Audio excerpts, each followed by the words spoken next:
လူဆိုတာဖူးစာပါရင်ဘလို့ပုံစံနဲ့မဆိုစုံကြတာပါပ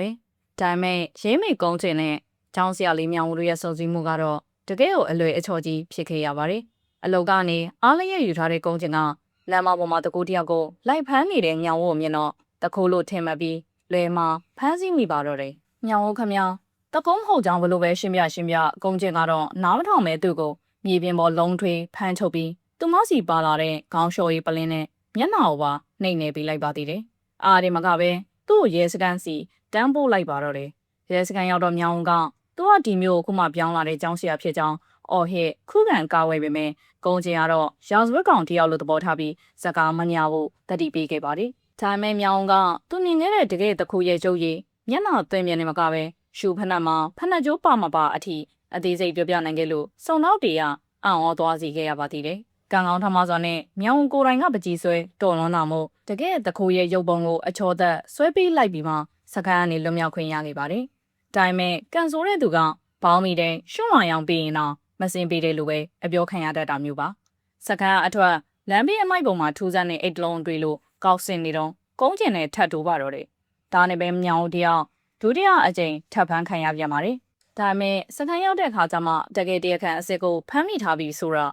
့တီးလိုက်ရပါတယ်။ကုန်းကျင်ကအာနာရမယ့်အစားအိတ်ကိုလောဘော်ကိုင်းမစီပြစ်ပြီးလေထွက်သွားတဲ့အတွက်မြောင်ဝဒေါသရဲ့အလေးလိုက်ထွက်ပြီးနောက်ကနေတောင်းပန်ဖို့អော်ပါတော့တယ်။ဒါပေမဲ့ကုန်းကျင်လှည့်ကြည့်လိုက်တဲ့အခါမှာတော့မြောင်ဝခမလီလျှော့လိုက်တဲ့ပူပေါင်းလို့ချက်ချင်းပဲငြိမ်ကုတ်သွားခဲ့ရရှာပါတယ်။ရန်အနေငယ်ကြတဲ့အခါမှာတော့မြောင်ဝလမ်းမရောက်နေတဲ့ចောင်းသားတွေကိုစောင့်ကြည့်ပြီးသူတို့ရဲ့အကျင့်စရိုက်တွေကိုပြစ်ပင်ပေးရမယ့်တာဝန်ကိုပေးရခြင်းခံရပါတယ်။မထင်မှတ်ပဲအဲ့ဒီခီးစင်မှာသူ့ကိုစောင့်ရှောက်ဖို့လိုက်ပါလာတဲ့သူကရင်းမိကုန်းကျင်ဖြစ်နေပြန်ပါတယ်။မြောင်ကတော့အပြင်မှာခေါင်းကုပ်ပြီးပို့ပါပါနှုတ်ဆက်နေပေမဲ့ရှင်ထဲမှာတော့တုံလုံးခြောက်ခြားလို့နေပါပြီ။ဒါနဲ့ပဲသူတို့နှစ်ယောက်ဟာအတူတူကင်းလဲဖို့ထွက်ခွာခဲ့ကြပါတယ်။လမ်းမကုန်းကျင်ကလမ်းမရမုံဆိုင်နဲ့ရုတ်တရက်ဝင်သွားပြန်လို့သူကဦးဒီဦးကြောင့်နဲ့ဝင်စားပြန်ပါတယ်။ကုန်းကျင်အောင်စားပြီးချင်းနေရှင်းလိုက်လို့ပြောပြီးထွက်သွားပြန်ပါတယ်။ညောင်ပတ်ဆိုင်ရှင်းနေတော့လူမိုက်ကြောင်သား၄ယောက်လမ်းလျှောက်လာကြပြီးသူတို့ကကုန်းကျင်ကိုလုံးဝဂိမ်းဆိုင်ပဲခေါင်းဆောင်ဖြစ်သူကသူမမျက်နှာကိုစေးလိမ်ဝင်နဲ့မှုတ်ထုတ်ပြီးစေးလိုက်တို့လမ်းပေါ်ပြစ်ချလိုက်ပါတယ်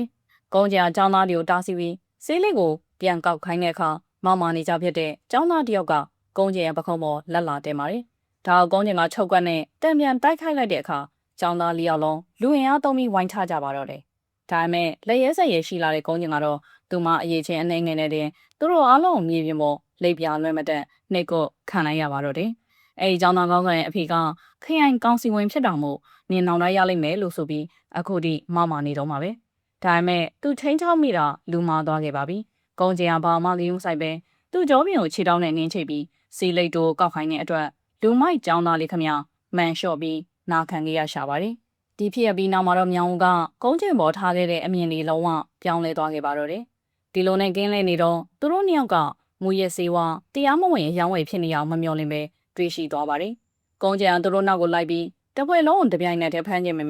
ဲကြောက်တတ်တဲ့မြောင်ဦးကတော့အနေများလို့ပြန်ကျင်နေပါတယ်။ဒါပေမဲ့ကုန်းကျင်ကဘာမှရှင်းပြပဲမြောင်ဝကိုသူမလက်နဲ့တွဲရဲ့လက်ထိတ်ကဆွဲခေါ်ပြီးနောက်ရောင်ခံလိုက်ရာကနေအယောင်းဝယ်လုပ်တဲ့နေရာကိုရှောက်သွားခဲ့ပါတယ်။သူမတကားကိုကန်ဖွင့်လိုက်တဲ့အခါမြင်ငွေရထင်နေတယ်လို့ဖြစ်မနေပါဘူး။သူတို့နှစ်ယောက်ကြောင်အောင်ဖြစ်နေတော့မှပဲဂိုင်းတစ်ဖွဲ့ကတနက်ဒီနဲ့ချင်းကမင်းတို့ရဲတွေခေါ်တယ်ဟုတ်လားလို့ဆိုပြီးတစ်ဖက်ကိုင်းဒေါသကြီးဆွဆွဲပါတော့တယ်။ဒါပေမဲ့ဘာသာစကားမတူတာကြောင့်တယောက်ပြောတာတယောက်ကနားမလည်ကြပါဘူး။အဲဒီအချိန်မှာသူတို့နောက်ကတန်တကားကြီးတစ်ဖြည်းဖြည်းပိတ်သွားတဲ့အတန်ကိုတနတ်တန်လိုအထင်မှာပြီးဂိုင်းနှစ်ဖွဲ့လုံးအပြည့်အလန့်ပြစ်ခတ်ကြပါတော့တယ်။ကုန်းကျင်ကတော့ကိုယ့်ရုပ်ကာယအချိန်အနေနဲ့ပဲမြောင်ကိုဆွဲခေါ်ကငွေရရာစာနောက်ကိုလိုက်ဖမ်းခဲ့လို့ကွန်ရက်ကြီးတစ်ခုလုံးကိုဖော်ထုတ်နိုင်ခဲ့ပါတယ်။ဒါပေမဲ့ဖမ်းဆီးမှုအပြီးမှာတော့မြောင်ဝလက်ထိတ်ဖြည့်ပေးဖို့ပြောတဲ့အခါကုန်းကျင်ကပြင်းလွှမ်းရင်ပြုတ်ကျခဲ့တယ်လို့ပြောပါတယ်။မြောင်ကသူ့ကိုလှည့်စားတယ်ဆိုပြီးဒေါသကြီးနဲ့ထားရက်လိုက်တဲ့အခါလက်ထိတ်ကဆွဲမိသွားတာမို့ကုန်းကျင်ခမလက်ကဝင့်နာပြီးညီးတွားမိသွားရှာပါတယ်